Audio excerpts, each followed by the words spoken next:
Lights, camera, action, and welcome back to Soundtrack Collector. I'm your host, Christopher Spencer, author of Film and Television Scores 1950 to 1979, a critical survey by genre. So, what is the sound of terror? A piercing scream? Shrieking violins? In the world of cinematic horror, it's both and so much more. The sudden jolt of a minor key horn blast seizes your senses. The sinister web woven by diabolical strings strikes fear into your heart. The discordant cacophony of a strident choir takes possession of your mind. Many of us willingly subject ourselves to these scary viewing experiences, fully expecting the worst to unfold before us, waiting in grim anticipation for our eyes and ears to be assaulted by terror's sights and sounds. Perhaps it's our way of inoculating ourselves against real-life horrors.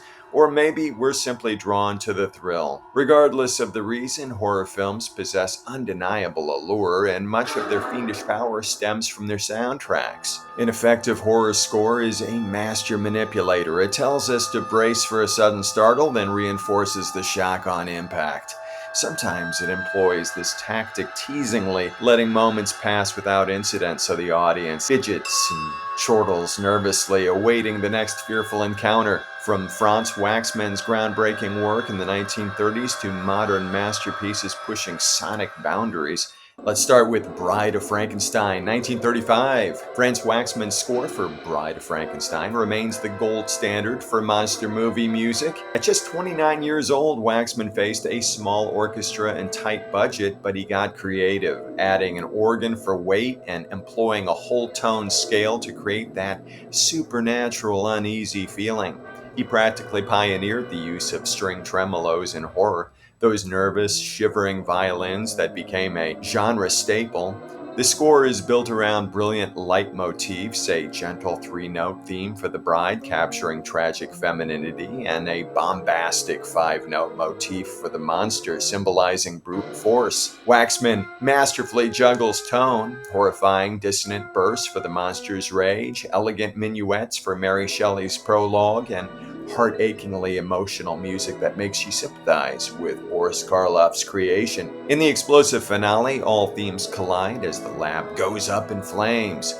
This score launched Waxman's career and established the blueprint for all horror music to come. Next up, Frankenstein Meets the Wolfman, 1943.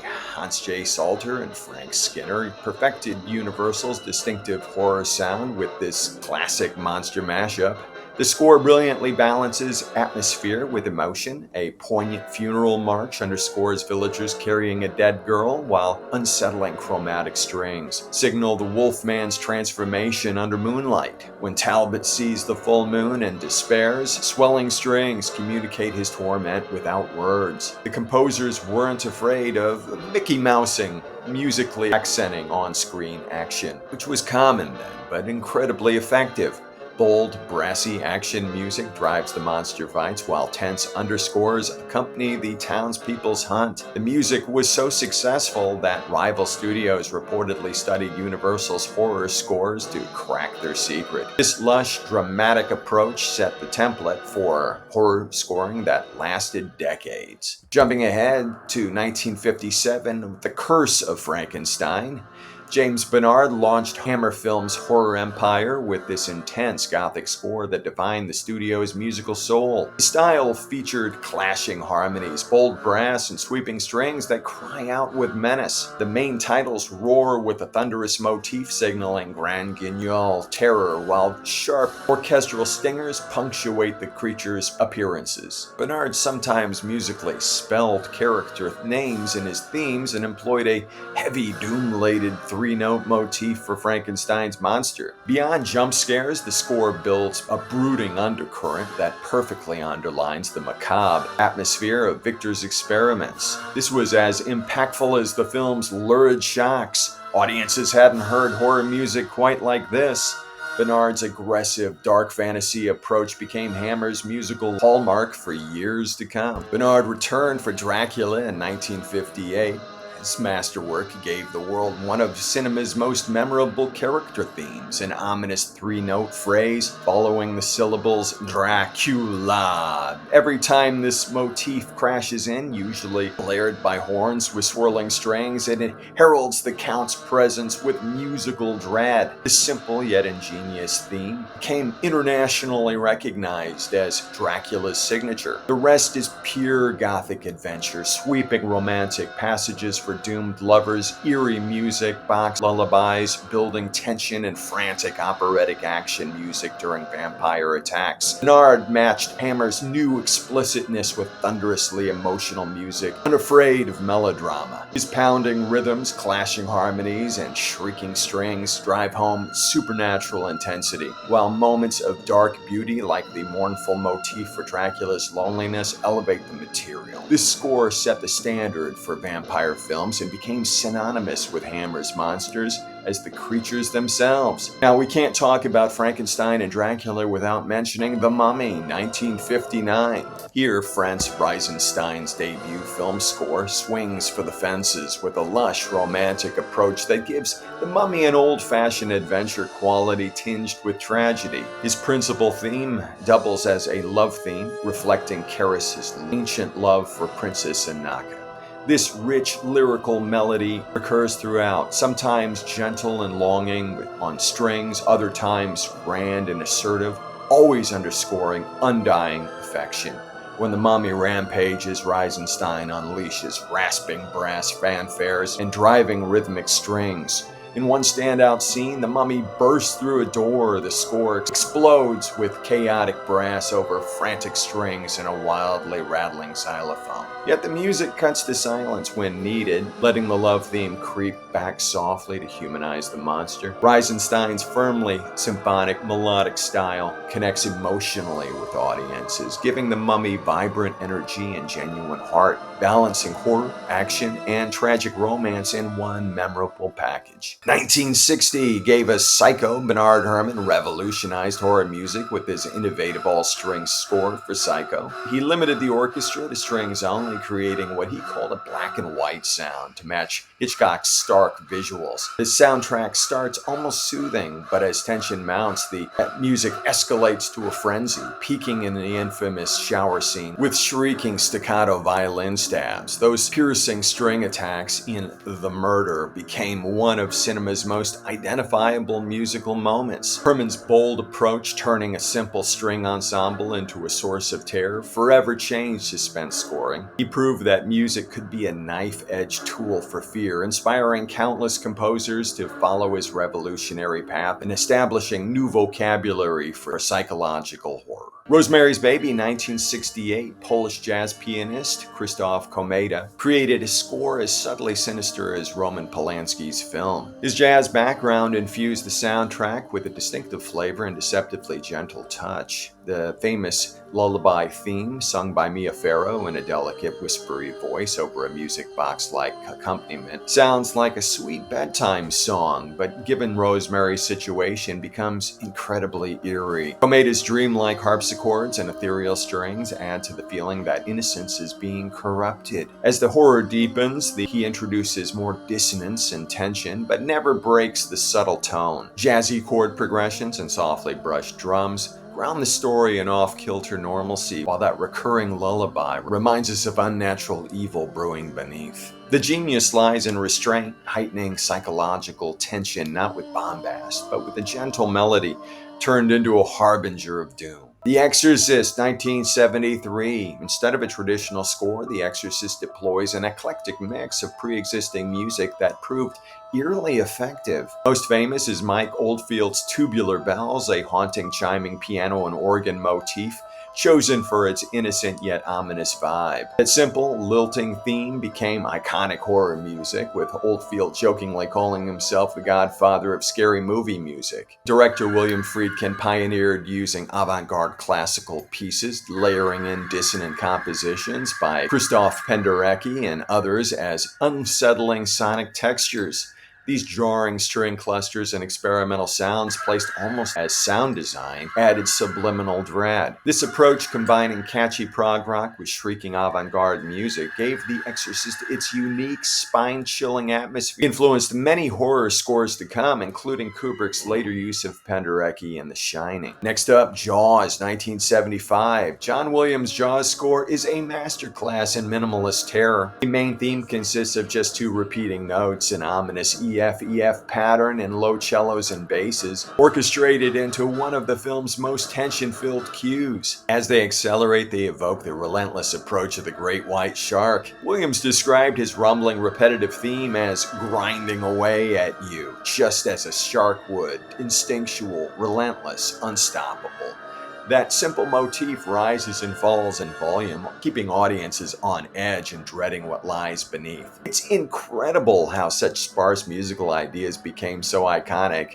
Da-dum, da-dum is now universally recognized as the sound of lurking danger. Williams proved that sometimes less is more in horror music, earning its place as one of the most influential suspense themes ever. The Omen, 1976. Jerry Goldsmith weaponized the chorus in The Omen, writing a black mass. It's anchored by the legendary Ave Satani, an original faux liturgical chant flipping sacred ritual into infernal worship. Orchestrally, he pitted menacing low brass, roiling strings, organ, and percussion against that snarling choir, shifting from icy suspense to explosive, ritualistic violence. The precision makes it effective. Rhythmic ostinatos and asymmetrical accents feel like ceremonial steps, while cluster harmonies and upper string shrieks become sonic blades. Beyond fitting Damien's aristocratic evil perfectly, the score set the template for satanic chorus horror, a vocabulary echoed for decades in demonic films.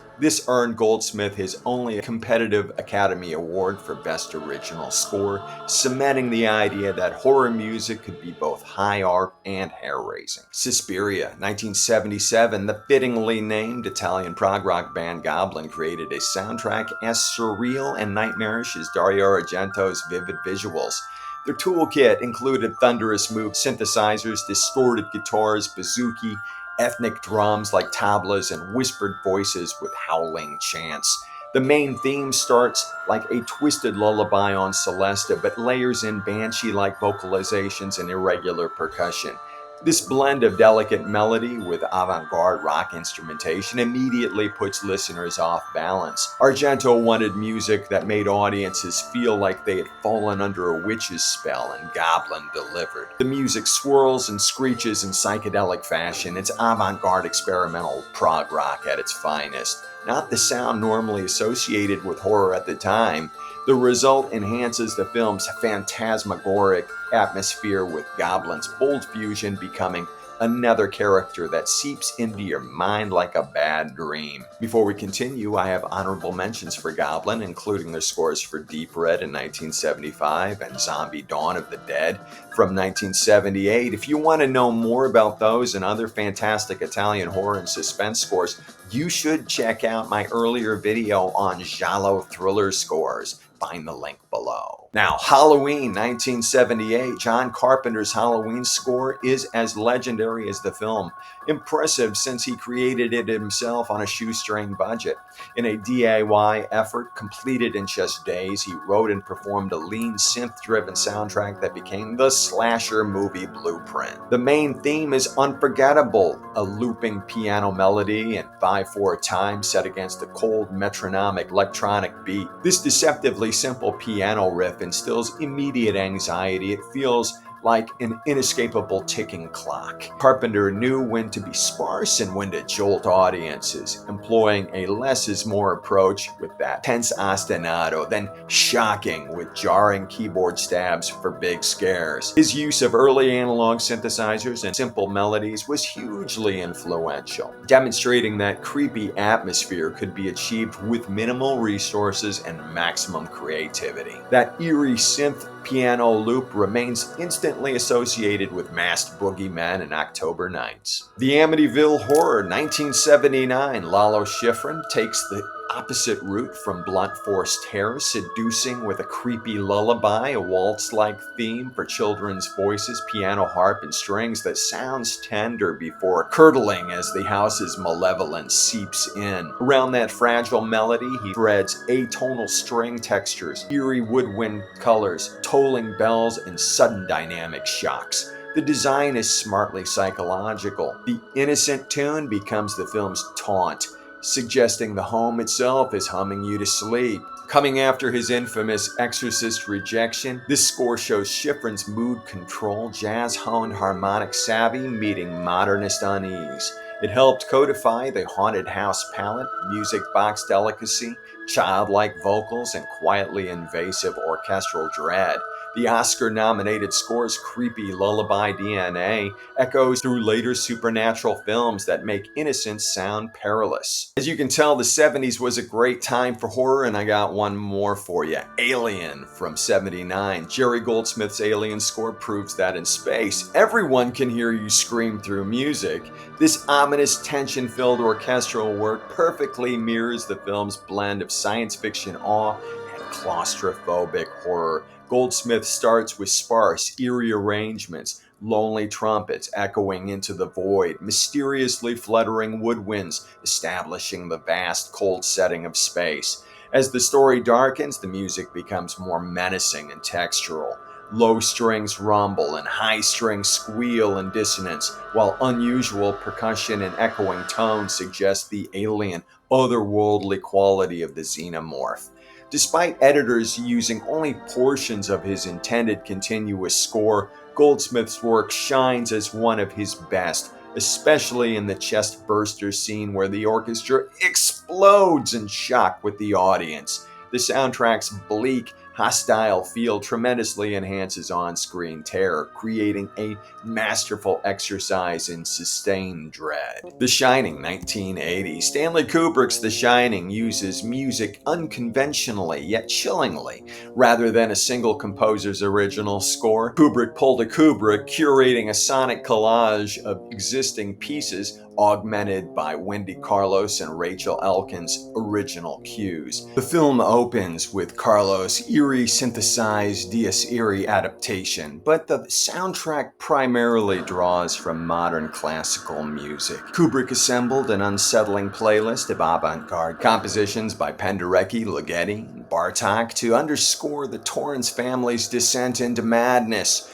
The effect is deeply unnerving. Shrieking strings, discordant tones, and droning low frequencies fill the Overlook Hotel with palpable evil. This approach emphasizes psychological horror in isolation. No conventional melodies for reassurance, but rather a nightmare soundscape seeping into our subconscious. It's an immersive auditory hallucination that film score enthusiasts admire for its boldness. In 1982, we got John Carpenter's The Thing, featuring an unusual collaboration between the director and the legendary composer Ennio Morricone, yielding creeping, frosty tension. Morricone, known for his sweeping melodies, went surprisingly minimalist here, likely influenced by Carpenter's pared-down style. He composed uneasy, brooding orchestral pieces with sustained low chords, dissonant strings, and near silence exploding into panic when the thing reveals itself. The defining element is that simple, menacing electronic pulse, a bass synth heartbeat thumping slowly and ominously. Carpenter felt some scenes needed starker touches, so he added electronic drones and pulses atop Morricone's recordings. The hybrid result combines traditional orchestral suspense with signature icy synth tones. In the lonely Antarctic setting, that low thump and high violin sustains make you feel the cold wind and paranoia that something inhuman lurks just out of sight. A Nightmare on Elm Street arrived in 1984. Charles Bernstein concocted a synth-based score that drifts like a lullaby turned evil for Wes Craven's masterpiece. Much of the music intentionally echoes the nursery rhymes and music box melodies, but something was very wrong. Bernstein utilizes icy bell-like synthesizer tones and a fragile childlike motif. You can imagine little girls humming while jumping rope. But he underpins that innocence with eerie atonal layers and electronic shrieks, revealing this dream world is poisoned. The contrast is chilling. Sweet, sing-song melody representing Freddy's taunting, and sudden synth slashes representing his murderous presence. The sparse score works perfectly, seeping into your mind's background before striking unexpectedly. Bernstein's synthesized orchestration approach became a template for 1980s horror, with that tinkling theme standing out as a creepy childhood rhyme from hell. 1986, The Fly. Howard Shore's score for David Cronenberg's The Fly is grand, dark, and unexpectedly poignant, much like the film itself. Rather than typical horror scoring, Shore approached it as opera or tragic love story, using the London Philharmonic Orchestra for maximum depth. The fully orchestral, richly textured music features swelling strings and bold brass, announcing something epic and fateful. Shore's highly melodic themes include a sweeping love theme that initially plays as a warm, hopeful melody with romantic strings and jazz harmony hints. But as Seth's experiment goes wrong, Shore gradually warps those themes. Lush music turns darker, more dissonant, more anguished. By the climax, the orchestra belts operatic horror with twisted triumph fanfares and writhing string figures conveying agony. Yet Shore never loses sight of the tragedy, making us feel for the monster and proving horror scores as emotionally complex as any drama. Before we're done with the 80s, we have Hellraiser from 87. Christopher Young approached Clive Barker's grim tale of pain and pleasure with an unexpectedly elegant touch. Instead of atonal shocks and synth screams, he wrote a gothic, almost romantic orchestral score, giving the film added macabre beauty. Hellraiser's theme is a sweeping, lamenting melody for strings, haunting yet sad, evoking the tragic love and desire underpinning the story's gore. Contrasting the on-screen chaos, the music often soars with dark grandeur. Young noted that the film's theme revolves around twisted love and obsession as much as horror, audible in the music. Moments of cacophony occur when hell breaks loose, crashing percussion and dissonant brass for Pinhead's appearances. But the score's heart lies in mournful, elegant passages. This unusual approach relies on haunting beauty to amplify dread rather than hitting audiences with scary sounds, making the horror more effective through contrast. Bram Stoker's Dracula, 1992. Polish composer Wojciech Kilar delivered a lush symphonic masterpiece that perfectly captures Francis Ford Coppola's vision of gothic romance and terror. Working with a full symphony orchestra, expanded percussion, and large choir, Kilar created what many consider one of the 1990s finest horror scores. His old-school approach employs classical leitmotifs while seamlessly blending bombastic horror with heartbreaking romance.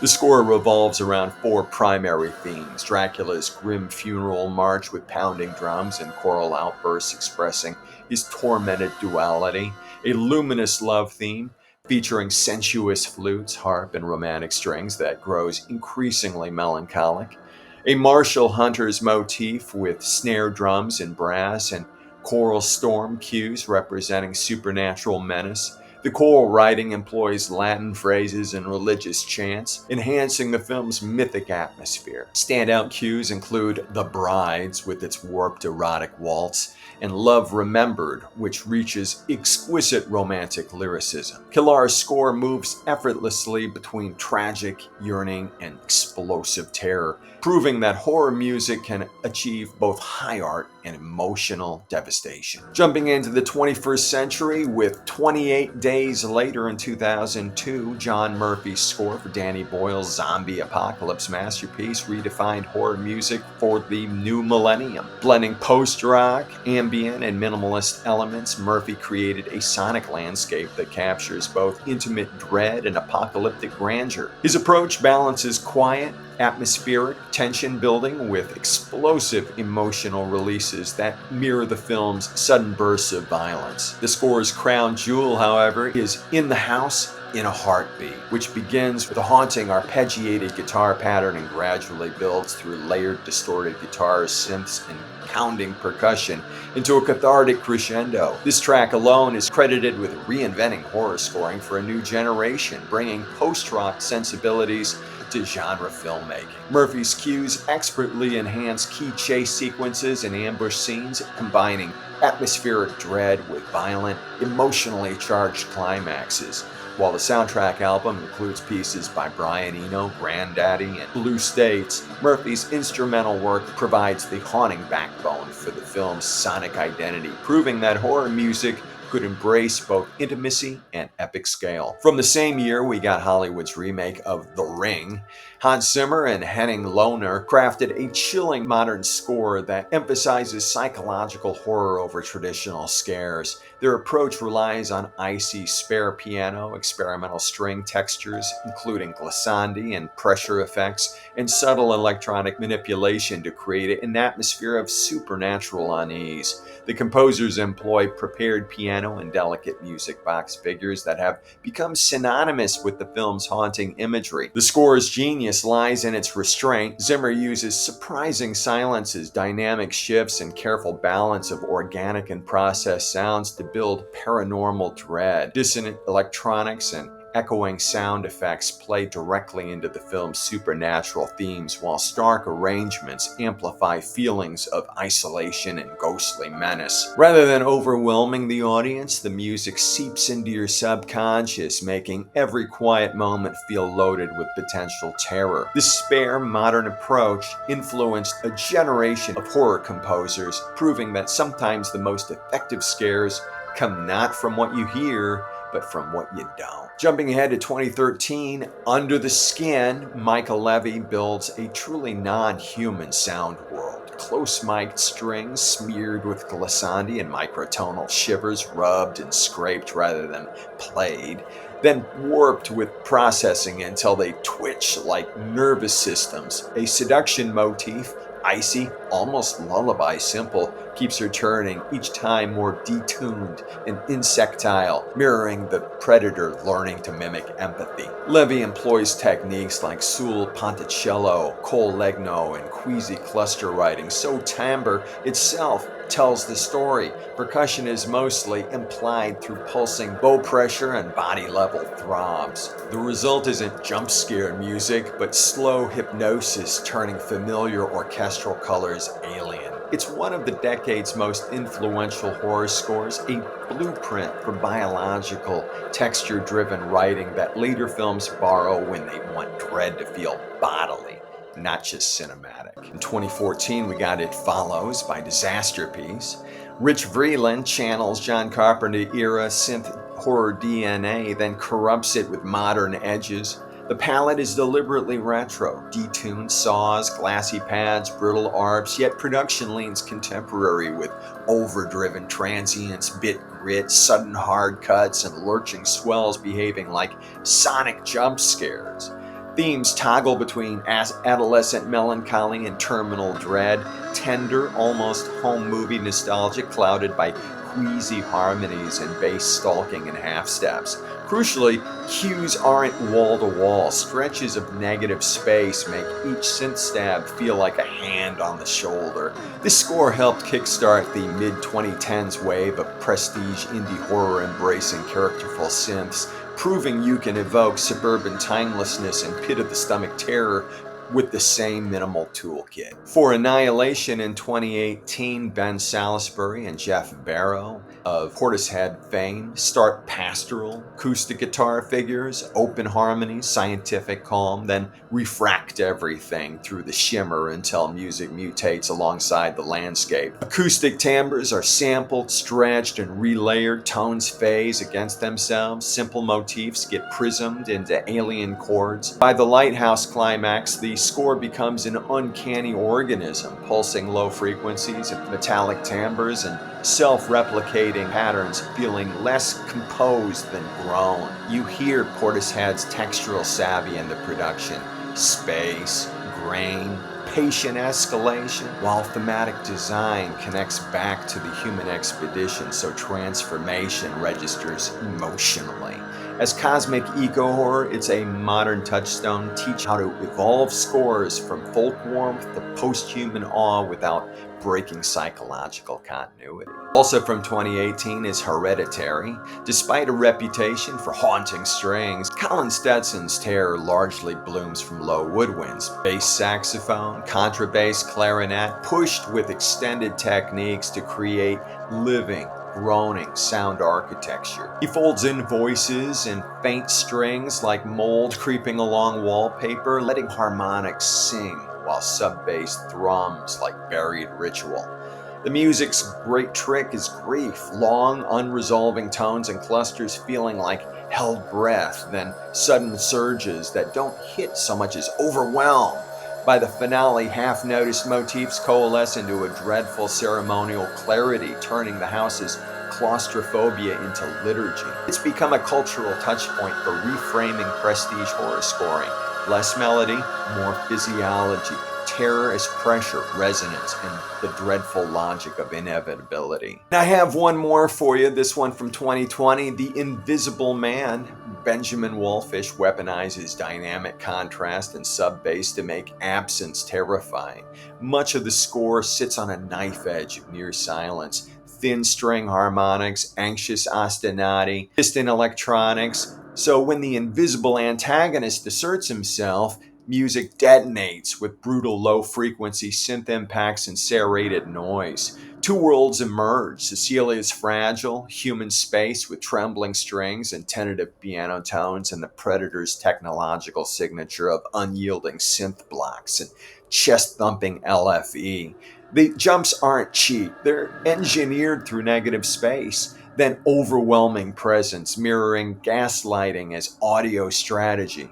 It's a sleek thriller update merging modern sound design muscle with classic suspense pacing, pushing mainstream horror towards cinematic mixes where bass isn't just heard but physically experienced. So those are my 20-odd horror scores from cinematic history to keep you awake at night and to blast this Halloween. Just a brief channel update now. As you know, I was working on an episode about the sleazy listening sexploitation soundtracks of European cinema in the 60s and 70s. I wasn't real happy with the first cut of that, and I'm going to redo it and release it sometime in the near future. Speaking of the near future, I will be posting probably only one video per month going forward on this channel, as it's a slow grower and I have another channel that I'm devoting a little more time to called Speculative Reader, where I talk about the books I've been reading, and that channel's growing a little faster, and so I need to devote a little more attention to it. But I'm not going to leave this one behind. I'm going to do more of these sort of deep dive videos here, not as frequently as I have in the past. Irregardless, I recommend that you stay subscribed and stay tuned for future episodes. So without further ado, leave your comments about the horror scores that you love. I'd love to chat about it. Until next time, keep collecting and listening to great movie music.